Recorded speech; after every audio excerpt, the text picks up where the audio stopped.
Gladys, ano yung nakapaloob dito sa academic leniency sa MSU?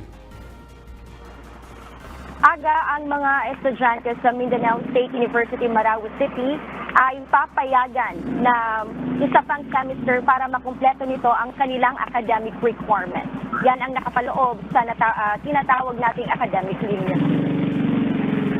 Noong Martes ay inatasan na ng Board of Regents ng MSU ang University President upang ipatupad ang ilang mga adjustment o pagsasaayos para makahabol ang mga estudyante sa school requirements nito matapos ang suspension of classes dahil sa pambobomba noong December 10. Ayon kay Commission on Higher Education Chairperson Prospero De Vera III, ang naturang polisiya ay pinag-ibay sa ginanap na fourth quarter meeting ng MSU Board.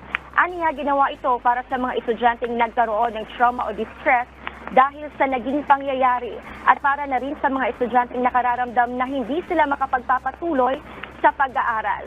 Ayon sa University President ng MSU, magpapadala sila ng letter of request sa mga government institutions at organizations na nagbigay ng scholarship grants sa kanilang mga estudyante upang masiguro na hindi ito maapektuhan o mawawala.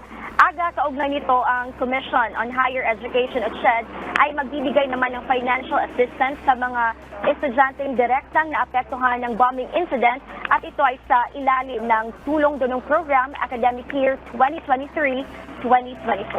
Yan muna ang ating update. Balik sa iyo dyan, Aga. Okay, maraming salamat, Gladys Tuabi.